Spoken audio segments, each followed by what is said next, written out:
At the same time, we have some updates on the US and China. So Trump says a deal is done. The details are a little bit different. Let's go ahead and put this up there on the screen. Trump said that the deal restoring a China trade truce is done. So let's make this very clear. This is about a deal over the truce, not necessarily a deal between the two countries, although that's originally kind of the way that it was sold. So this was after the update that we gave everybody on Tuesday. The U.S. and China met for the very second time on their trade talks after there was some indication that things might fall apart. The impetus for those talks was China's holdup of rare earth minerals, and that really is the keystone of this entire deal. So what we see right now is that the tariffs are alleged, they're going to stay at the current levels that were signed at a deal in Switzerland about a month or so ago. Trump said in his post that the U.S. would set a total of 55% tariffs, which, by the way, is still, pretty high, as opposed to the 30% previously, and then China would keep its current reciprocal where things are right now.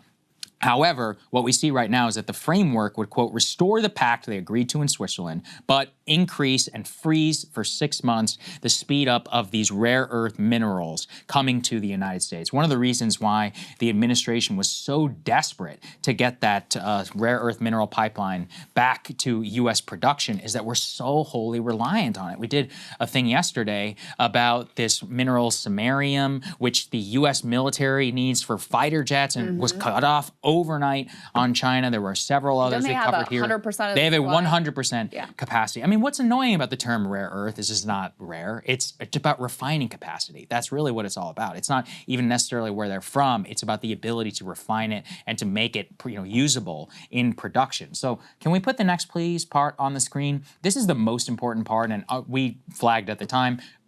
The tariffs itself, of course, mattered, but the cutoff of the minerals and the export licenses by China, which was immediately put into place after the trade war was announced, is the absolute, most impactful thing that they did. And it's not a surprise as to why Trump eventually folded on those China tariffs and why now he has been granted this, quote, 6-month limit on the ease of rare earth export licenses. But I mean, it doesn't take a genius to see 6 months is not a long time, okay?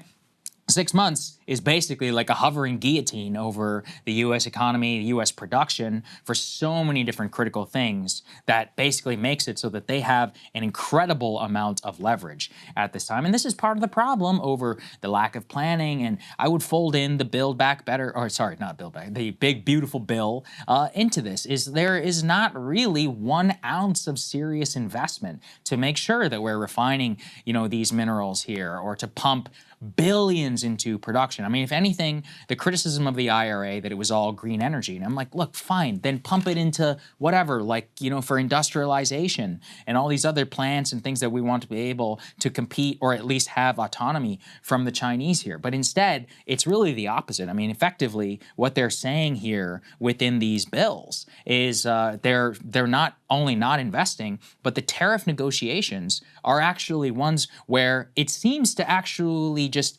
extend like a lot of the previous relationship. It's really not, trying to solve a lot of the autonomy problems that we had previously. Like right now, he's like, okay, we'll continue, this thing for 6 months. There's not even really a plan to try and bring TSMC here or anything like that. So it is, I think there's still big problems going forward. And if anything, this could actually offset any serious investment that was being made here in the U.S. Yeah, I don't know if you said, we covered this when you were out, but some U.S. automakers were looking at manufacturing some auto parts in China, so that they could have access the tariffs as well, and also to these, to what the materials that they need in the context of this, the export controls. That again, this was so thoroughly predictable, which again shows you how haphazard and poorly thought out this entire quote unquote strategy, I don't know if you can even call it there, if that is too favorable, has been, where, there's no, okay, these are the industries we need to reshore, and here's the industrial policy that goes with it, and here's how we're building a coalition to make sure that we can do this and stand up to China in this way or that. No, none of that. All of it's by the seat of the pants. And we have another indication of that. So there are sort of conflicting statements coming out of the Trump administration about this upcoming July deadline, in which previously they've said, okay, we're putting in place this 90-day deadline. We're going to have 90 deals in 90 days. How is that going? And that 90-day deadline is fast approaching. The new line out of the administration was, okay, well, if we don't come to deals, we're just going to unilaterally put in place tariffs. I don't know, we'll have a new Liberation Day chart or something like that. Bessent was asked yesterday, and he said that Trump is likely to extend the pause on the tariffs past that. However, Trump yesterday said that he may actually move up the timeline and just start sending out unilateral letters saying, like, this is your new tariff. In any case, let's go ahead and take a listen to what Scott Bessent had to say yesterday. Very few of the trade deals have been announced yet. I think most people in Congress and around the world would like to know what's going on. Should America be preparing for Liberation Day 2.0? Should we plan, what do we plan for July 9th and July 2nd? I would say, as I have repeatedly said, that there are 18 important trading partners. We are working toward deals on those, and it is highly likely that those countries that are negotiating, or trading blocs, as in the case of the EU, who are negotiating in good faith, we will roll the date forward to continue good faith negotiations. If someone is not negotiating, then we will not. So in contrast to that, Trump said that he would set unilateral tariffs in 2 weeks, so who the hell knows. In addition, Scott Bessent also revealed that there's a new TDS. It's not Trump derangement syndrome now, it's also tariff derangement syndrome. Let's take a listen to that. I will say that I believe that the economic impetus, the certainty, because there is a duality between the critics of this administration. All I hear is tariffs. It's like TDS has become tariff derangement syndrome. And that all I hear about is uncertainty from tariffs, but then the same side wants to give us uncertainty on taxes. So let's get this bill done and get the certainty on taxes. We will have certainty on tariffs within some window over the coming quarters. Amen, and Mr. then Secretary. then the U.S. economy can realize its full potential. So tariff derangement syndrome. Maybe people are bringing that up to you a lot because, number one, you are the Treasury Secretary. And number two, because it's actually a real and major issue for the economy, and specifically for businesses trying to figure out what the hell they're going to do and how to plan and how to adjust. Look, everything right now for the administration is they both want to wave a victory flag because, for example, let's put this next one please up on the screen. U.S. inflation rose only about 0.1% in May from the prior month, which was less than expected. But part of the reason for that was a folding of unilateralism on the tariffs. So they both want to say that people are deranged about the tariffs. Part of the reason why some of the economic data that's been coming in so far is not, catastrophic, is specifically because they retreated from their own policy. Same with the S&P 500, with inflation, with shortages. But I will say, look, I really don't think people have grappled at the political level of what those tariffs really meant for a lot of people. I mean, no matter what, especially if you're in white collar and you work in any sort of business planning, accounting, finance. I mean, this was the story. It's very rare in this country to have the government do something and it directly impacts your business or it directly impacts your thinking. Most people are like, yeah, whatever. I live in Charlotte, okay? Why do I care about what's going on in Los Angeles? Maybe at a conceptual level, but not like this is gonna affect my business, right? And I think that the tariffs in particular at a consumer finance level, and broadly just like people worrying about things being able to buy, that's something that really tapped into people. And we see it also with kind of the absurdity around a lot of this planning. We're not going to be reliant on China anymore. It's like, okay, well, we have the biggest tax bill every 5 years. Where's the dollars to make sure that that's not going to happen? I don't see a single one, right now. Same with these rare earth minerals. People do actually, I think, would support billions of dollars to be pumped into making sure that these types of reliance on China would not be there. But that's not broadly, where things are. And that's actually a biggest failure I see with this whole strategy. What is this about, right? It's because at the very beginning, if we just came off of this, to me, it's about autonomy. It's about being a real country is one that's able to produce its own weapons, produce its own food, produce its own energy, and produce the things that it needs to function. Yes, we can have trade, but in a time of war, in a time of crisis, we need to make sure this hedge fund stuff that pumps our economy right now, it's all bullshit. Same with AI. That's not what matters. Go and ask Russia, as you can see happening for them right now. Yes, they've had sanctioned to death. They're fine. And that's part of what you want to do. That's what makes you, anti-fragile in a sense. And we don't have that. And I think people really, have a sense of that. But that's not what, this 59% tariff or whatever on the islands or the tariffs on Vietnam, none of that made any strategic sense. So he really gave away a lot of that narrative. And in particular, you really see it with the approach to these China talks, where arguably the area where we need the most autonomy from China on this rare earth minerals, refining, critical minerals and supply chains is exactly where we seem to be giving up the most ground. And for what? So soybeans are getting traded, fine. Like I said, food is important, but that's not the headline about what we're all actually concerned about here. Vitamins, pharmaceuticals. And so, I don't know. I think it's almost like the classic Trump strategy of causing something and then fixing it and declaring victory. Right. But, this is not a game. This is very serious stuff. I talked yesterday about the drone attack by the Ukrainians on the Russian forces. Yeah. We are Russia. With that people have not. We are Russia.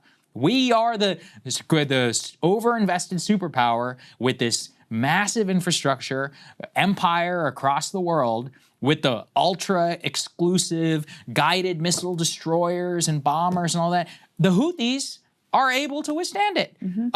We're Russia in that situation. And I don't think people have really grappled with that. We don't have the drone. Do you know who has the drones? The Chinese. They have the best drone technology in the whole world. They've been planting drone swarms for a decade. 90% of drone production of course. in China. Yep. This is what people are not grappling with, the asymmetry of a lot of warfare and even in an economy of where we are right now. And I'm really worried about it, because this is exactly where if you give away something like this and something pops off, you have no leverage anymore. Trump famously, we have all the cards. He's like, yeah, maybe with Ukraine, but that's a tiny little nation. That's nothing compared to China about what we're talking about. This is serious stuff. I mean, the rare earths thing alone I know.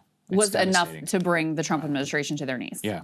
And the Chinese reportedly drove a really hard bargain on that. And like Saagar said before, we're like, you can have 6 months. You can have 6 months, and then we'll see.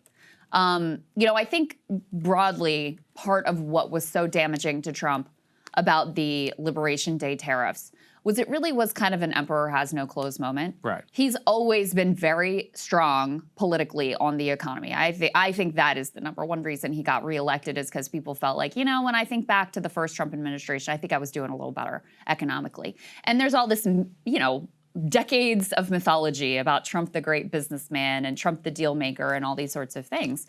And so this has been a real key to his political strength and power, is that people thought he was some sort of economic genius. And when you looked at that chart, if you thought about it for 5 seconds, you were like, this makes no sense. This is going to be incredibly destructive. It's chaotic. There's no plan. They can't even tell us day to day what these things are meant to achieve. I think it was a real emperor has no clothes moment that hurt him in his key area of strength. Yes, immigration's been important to him from the beginning and other issues as well, but that has been the real promise and the core brand of Trump is he's the deal maker, he's the businessman, he'll make sure you're doing okay economically, and people were willing to overlook a lot on that promise. So when you see something so insane, so unjustifiable, where there's so few people who are willing to go out and just full-throated yes, this is a good idea, and here's where we're headed. I think that was, a blow to him politically that will be very difficult to recover from, because once you start seeing him as sort of just chaotic and wild and undisciplined and unplanned on the economy, you don't really unsee that after that happens. Totally. And yeah, I mean, it's also exposed just a lot of things. Now we have this bond problem, right? Right. With the U.S. debt. And I was arguing with several friends of mine, because we were talking about the debt, and we're like, oh, there's going to be a debt crisis. And I was like, everybody in my entire lifetime had told me there's going to be a debt crisis was completely and totally wrong. So they're basically like Iraq, Saddam Hussein, WMD people in my mind. If you study U.S. history, every debt crisis is because of what? Is because of a massive shift in geopolitical orientation and war. So we just talked about Iran. That's what would cause a debt crisis, just so everybody knows, is an actual massive impact to the Straits of Hormuz, supply chain, and all of the energy supply. JP Morgan forecasted this morning we could go to $120 per barrel. That's what causes a goddamn debt crisis. That's actually what we also see with the tariffs. The reason why, and as you remember, the bond markets are what forced Trump's hands. That was not because of US spending. It was because of a loss of faith in the US as the primary guarantor and world's reserve currency. So by attacking that and the very foundations of the global American empire, which is both our force but is really our financial system, very much in the same way that the British financial system was the backstop of the whole sun never sets mercantilism thing, that is really the major effect that he has had. And so, look, deficits and all that, people know my feelings. I think it's all bullshit as long as the U.S. is at the top. But staying at the top is the reason. When you fall, then okay. Then suddenly you do have to worry about the debt and the deficit. Look, the world reading the accounts of like John Maynard Keynes and of other British economists in 1919 are terrifying because I see us in those. They came out of this war and they won, technically, but they really lost if you really, look at the overall destruction of their empire. And it's like they fall from the top of this empire and great European power to millions dead on the Somme and communism and socialism fears at home and having to pay all this debt from this war and all that. They never recovered from that. And we're the Brits in this scenario. And that's actually what worries me the most about it. And, the tariffs and all that, look, it's not going to cause it per se. But, these things, like empires don't just fall over a single thing. Nobody in 1919 woke up and said, the British Empire is over as we know it. It took until the 50s for it to fall apart. But in retrospect, it's obvious. And a lot of people saw it at the time, too. So that's what I worry about. All right, guys, 2 quick things. Number 1, by popular demand, we are bringing back the monthly subscription. Number 2, you can get a month free, Ryan, by putting in that promo code BPFree at breakingpoints.com. Yeah, and I think the most important reason to become a premium subscriber is just as an act of support for the show. It helps us do what we're doing. But if you're curious what the benefits are of doing it, take the free month, and you'll see you get the AMAs, you get the second half of the Friday show, you get the full show emailed to you earlier. It makes your life much better. Do it for a month at breakingpoints.com. BPFree is a promo code. And if after a month your life isn't dramatically improved, you can just cancel. If it is, it's just $10 a month. There you go.